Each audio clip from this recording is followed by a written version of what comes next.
Surat Yohanes yang kedua, pasal 1, hari Sabtu tanggal 25 Juli 2026.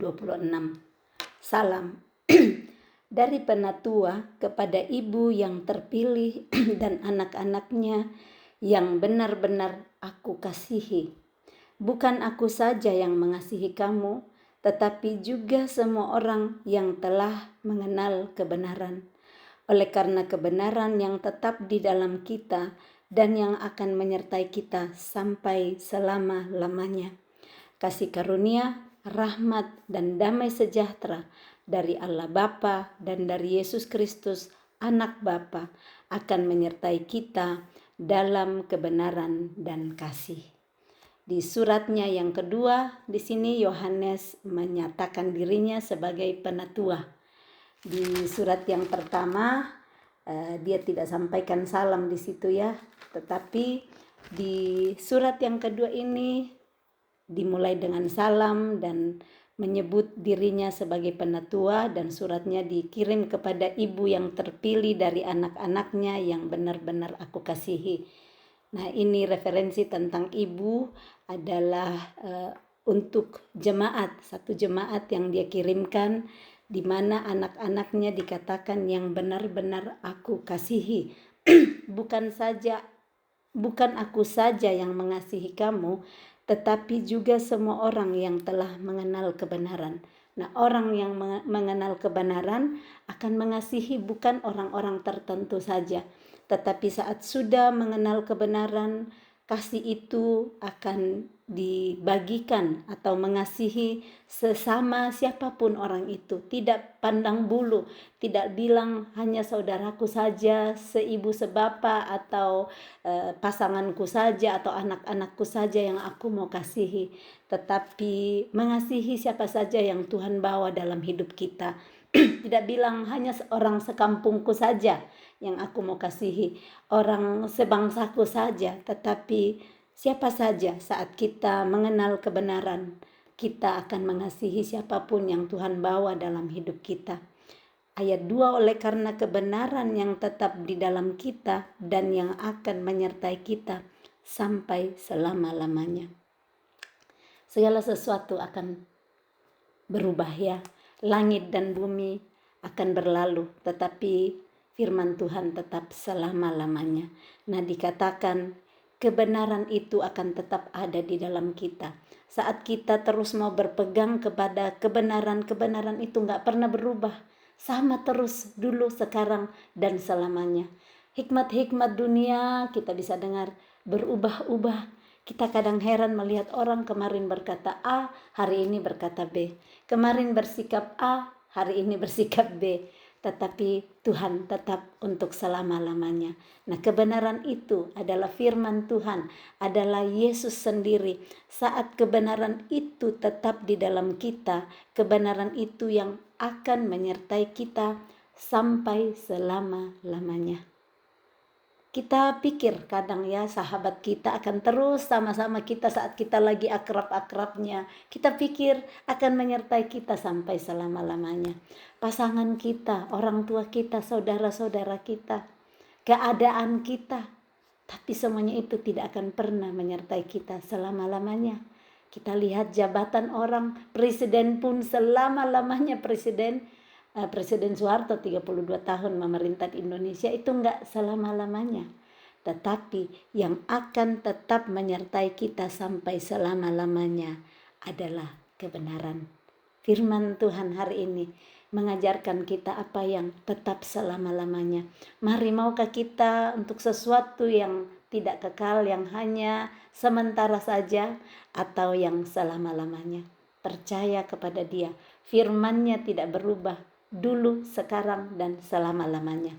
Kata-kata dan hikmat dunia bisa berubah, tetapi firman Tuhan, kebenaran itu, saat kita tahu kebenaran itu tidak akan pernah berubah, sama terus.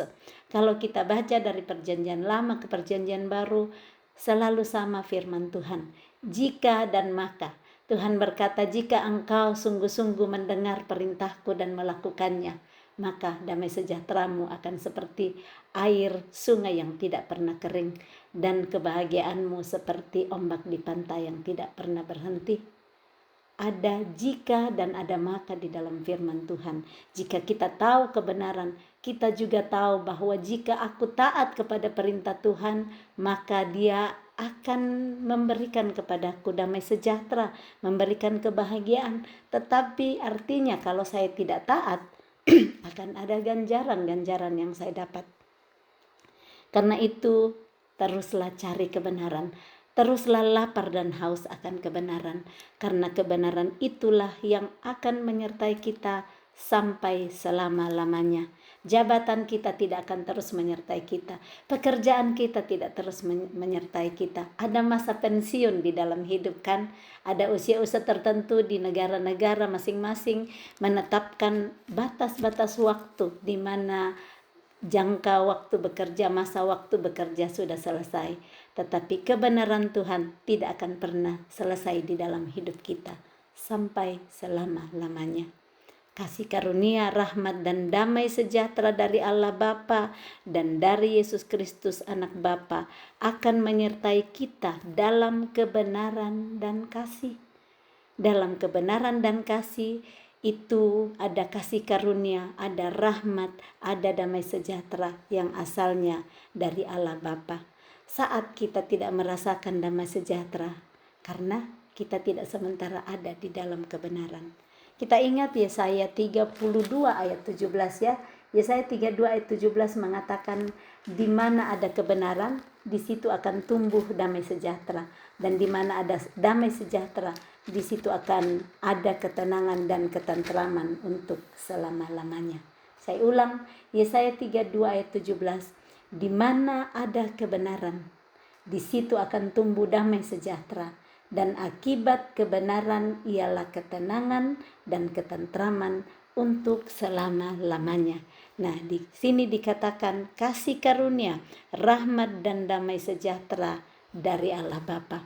Saat kita tahu kebenaran, saat kita menghidupi kebenaran, maka firman Tuhan di perjanjian lama ada dari Yesaya tadi yang saya sudah bacakan, akan tumbuh damai sejahtera. Kalau hari ini hati kita nggak damai sejahtera, coba cek, mungkin belum ada kebenaran di sana. Apa yang belum benar, itu yang akan membuat kita tidak damai sejahtera.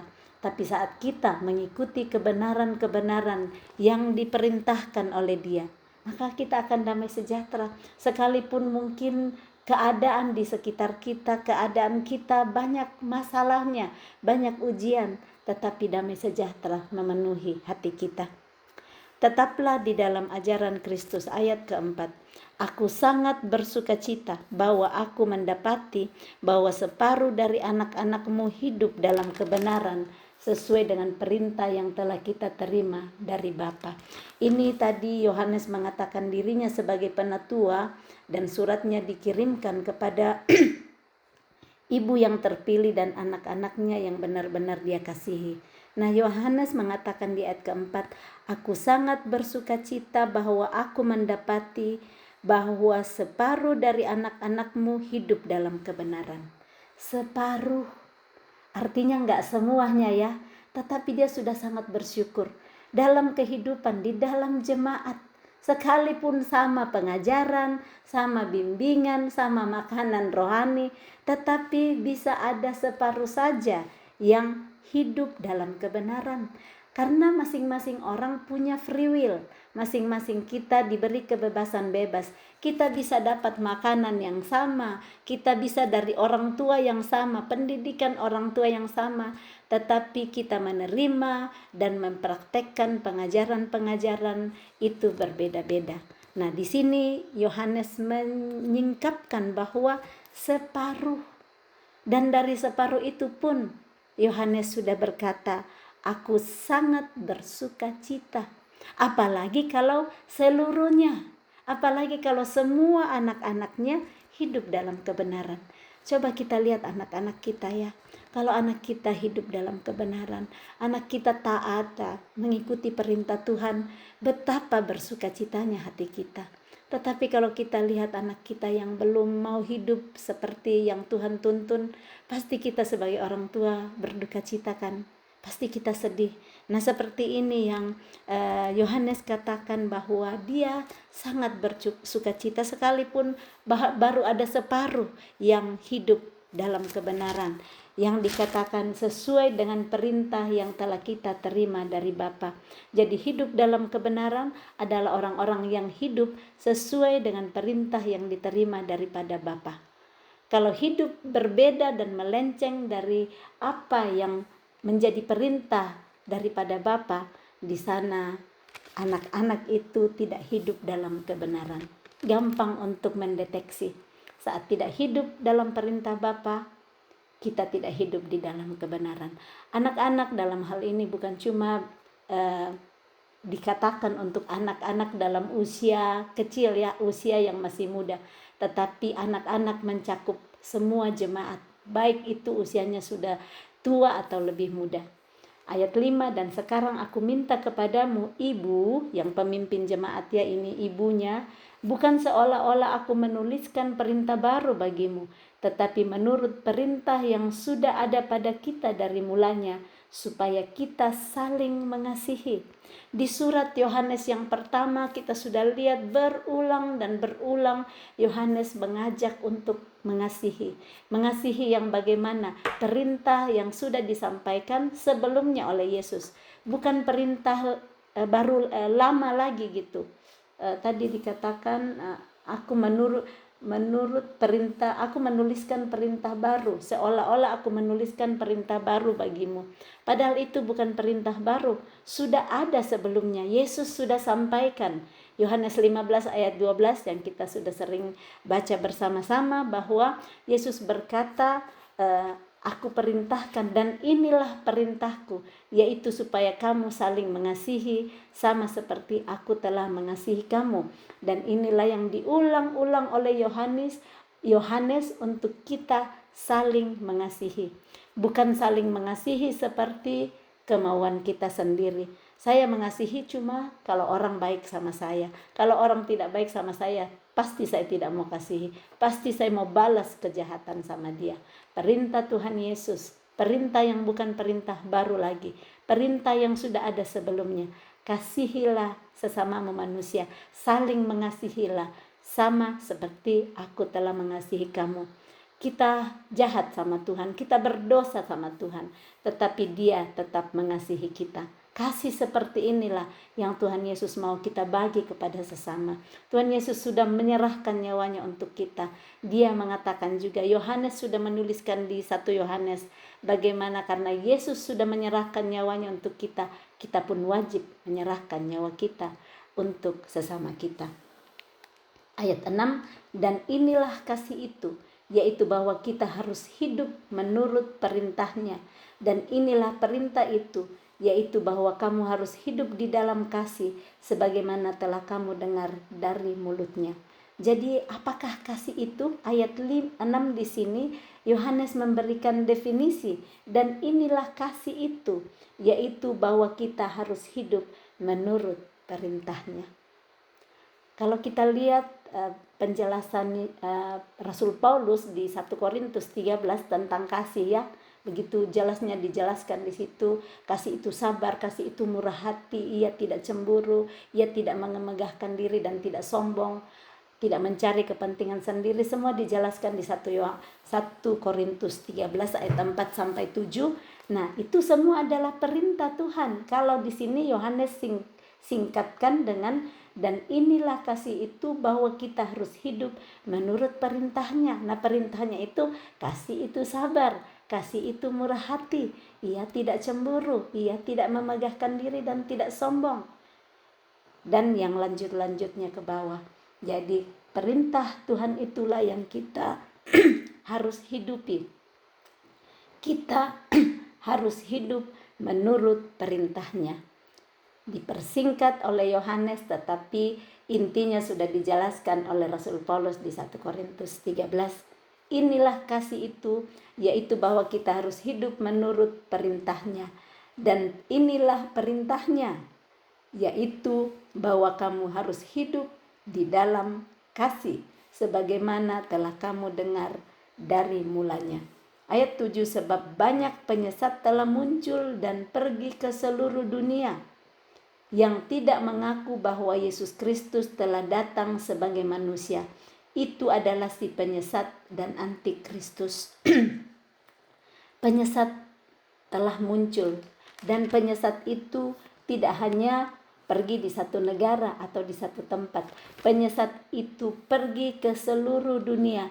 Jadi jangan bilang ya di negaraku tidak ada penyesat. Di seluruh dunia artinya di setiap negara, di seluruh bagian dunia akan datang, akan muncul penyesat-penyesat. Siapakah itu penyesat-penyesat? Penyesat itu tidak mengaku bahwa Yesus Kristus telah datang sebagai manusia. Kita ingat kemarin tentang pembacaan bagaimana ada dosa yang mendatangkan maut dan ada yang dosa yang tidak mendatangkan maut. Kemarin saya belum dapat pembukaan, tetapi setelah pembacaan kemarin kami berbagi rema sama-sama dan minta tuntunan Roh Kudus untuk mencari pengertian yang mana yang namanya dosa yang mendatangkan maut dan dosa yang tidak mendatangkan maut. Dan seperti inilah dosa yang mendatangkan maut adalah dosa yang tidak mengaku Yesus Kristus sebagai Tuhan dan Juru Selamat, yang menolak Yesus Kristus.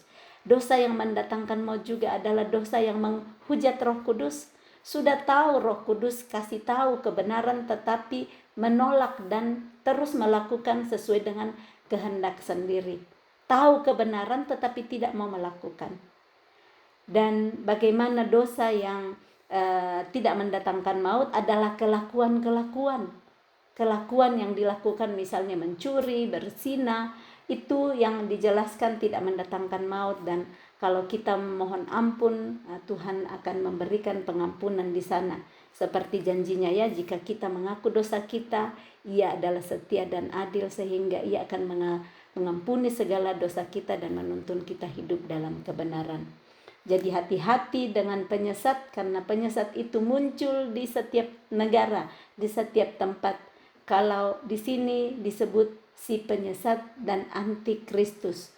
Waspadalah, ayat 8. Waspadalah supaya kamu jangan kehilangan apa yang telah kami kerjakan itu, tetapi supaya kamu mendapat upahmu sepenuhnya. Kata waspada ini Yohanes kemarin juga memberikan kata waspada di penutup 1 Yohanes 5 ayat 21. Anak-anakku, waspadalah terhadap segala berhala. Kita harus waspada di dalam hidup. Waspadalah supaya kamu jangan kehilangan apa yang telah kami kerjakan itu. Apa yang telah dikerjakan itu adalah pengajaran-pengajaran yang murni dari kebenaran. Pengajaran itu yang perlu kita hati-hati supaya kita tidak kehilangan. Kita sudah bisa bertumbuh dengan iman, tetapi karena ada penyesat yang datang dan kita buka celah, terima itu kata-kata penyesat, di sana kita tidak akan mendapat upah sepenuhnya. Karena upah sepenuhnya kita terima saat kita terus setia, saat kita terus melakukan kebenaran-kebenarannya. Dan di sini dikatakan supaya kamu mendapat upahmu sepenuhnya. Maukah kita cuma dapat upah setengah atau seperempat? Pasti kita semua rindu untuk mendapatkan upah sepenuhnya. Supaya kita bisa dapat upah sepenuhnya, tetaplah waspada. Bagaimana supaya kita tahu mana yang benar, mana yang tidak? Betul-betul setia mencari kebenarannya melalui firman, minta tuntunan Roh Kudus. Karena baca firman pun, kalau kita tidak minta tuntunan Roh Kudus, kita akan dapat pengertian sesuai pengertian kita sendiri. Hanya Roh Kudus yang sanggup menyingkapkan setiap kebenaran-kebenaran yang dituliskan di dalam firman Tuhan. Ayat 9, setiap orang yang tidak tinggal di dalam ajaran Kristus, tetapi yang melangkah keluar dari situ tidak memiliki Allah. Barang siapa tinggal di dalam ajaran itu, ia memiliki Bapa maupun Anak. Tinggallah di dalam setiap pengajaran Kristus. Jadi kita bisa kenali saat kita tetap tidak mau mengampuni sesama kita nggak tinggal di dalam pengajaran Kristus. Karena Yesus berulang-ulang kali mengatakan, jika kamu tidak mengampuni, Yesus mengatakan, jika kamu tidak mengampuni sesamamu, maka Bapamu pun di surga tidak akan mengampuni kamu. Untuk kita diampuni, kita perlu terlebih dahulu mengampuni juga sesama kita. Sesama kita yang melakukan kecil sekali pelanggaran dibanding apa yang kita lakukan kepada Tuhan, dan Tuhan sudah mengampuni kita. Ayat 10, jikalau seorang datang kepadamu dan ia tidak membawa ajaran ini, janganlah kamu menerima dia di dalam rumahmu, dan janganlah memberi salam kepadanya. Sebab barang siapa memberi salam kepadanya, ia mendapat bagian dalam perbuatannya yang jahat. Ini pengajaran yang sangat keras dan tegas dari Yohanes, yang mengatakan kalau ada orang datang kepadamu dan membawa ajaran yang tidak seperti ajaran Kristus, jangan terima dia di dalam rumahmu.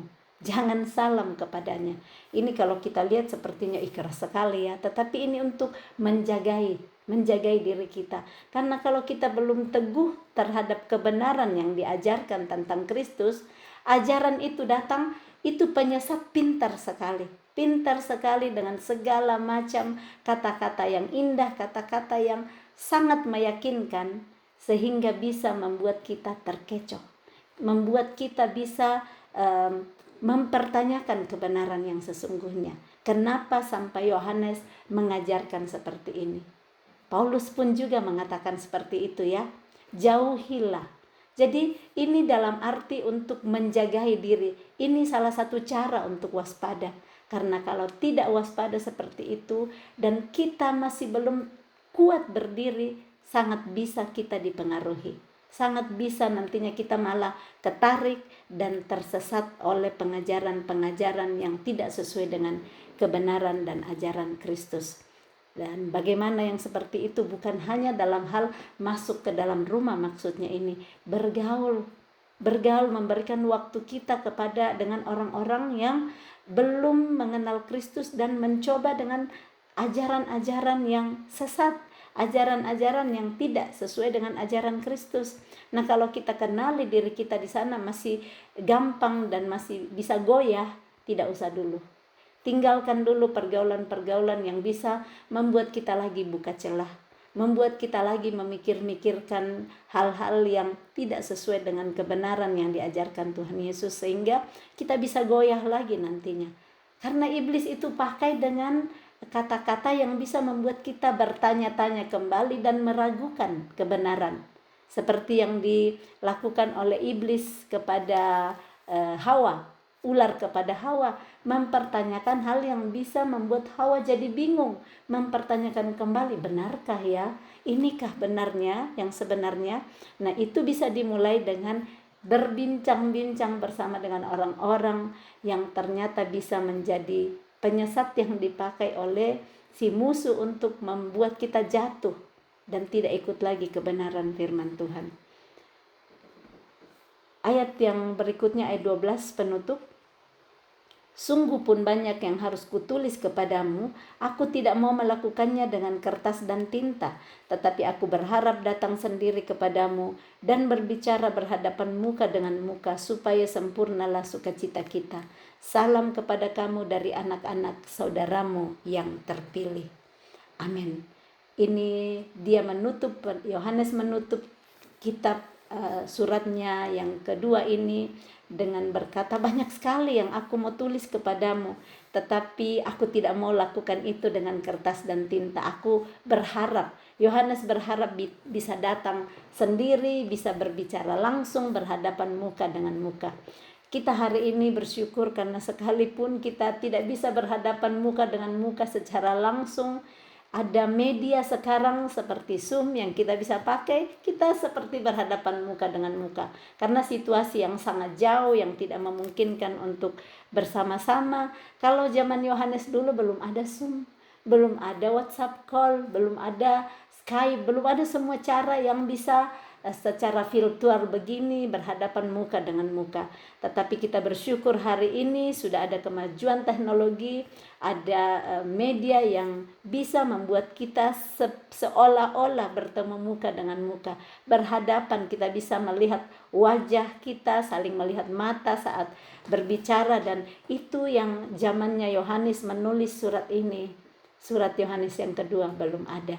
Mari kita pergunakan semua keahlian-keahlian, pengetahuan-pengetahuan yang Tuhan berikan kepada manusia. Tujuannya adalah supaya namanya dipermuliakan, supaya namanya ditinggikan, supaya firman kebenaran, pengajaran Kristus semakin tersebar ke seluruh bumi, supaya nantinya segala lidah akan mengaku bahwa Yesus adalah Tuhan dan Juru Selamat, dan semua lutut akan berlutut di hadapan Dia. Nama di atas segala nama, Raja di atas segala raja. Salam kasih, Tuhan Yesus memberkati. Shalom.